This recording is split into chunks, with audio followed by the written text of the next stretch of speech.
தபம் தபம் அதுதான் அந்த ஃபாஸ்டிங், இதெல்லாம் தபம். இதெல்லாம் சாமி சும்மா ஒரு பேருக்கு தான் வச்சிருக்கிறாங்க. ஏதோ 5 இட்லி சாப்பிட்ற இடத்துல ஒரு 4 இட்லி சாப்பிட்டுக்கலாம், ஒரு இட்லி விட்டுறலாம்.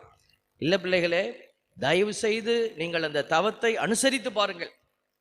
நீங்கள் கண்டிப்பாக கடவுளுடைய இரக்கத்தை காண்பீர்கள். இது ஒரு வெற்று பேச்சு அல்ல, நேரம் இல்லை. அதனால நாங்கள் சுருக்கமாக பேசுகிறோம். ஜெபம், தபம், தான தர்மம், நீங்கள் உங்களிடத்தில் இருப்பதை மனமகிழ்வோடு கொடுப்பது. அதுக்கு தான் நாங்கள் சொல்லியிருக்கிறோம், உண்டியல் வாங்கிட்டு போங்க, ஒரு உண்டியல் கொடுக்குறோம். நீ எதெல்லாம் தவத்தில் ஒதுக்குறியோ அதெல்லாம் இதில் போடு. நாங்கள் இன்னைக்கு கறியை ஒதுக்குறோம், இதில் போடு. நான் சாப்பாடை ஒதுக்குறோம், அரிசி காசை இதில் போடு. அப்போ இதை கொண்டு போய் ஏழைகளுக்கு கொடு. அப்போ நீங்கள் ஏதோ உங்களிடத்தில் இருக்கிற குவிந்து கிடக்கிற சொத்திலிருந்து கொடுக்கல.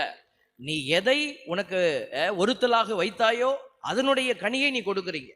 கண்டிப்பாக அதுதான் அர்த்தமுள்ள ஒரு காணிக்கையாக மாறுகிறது.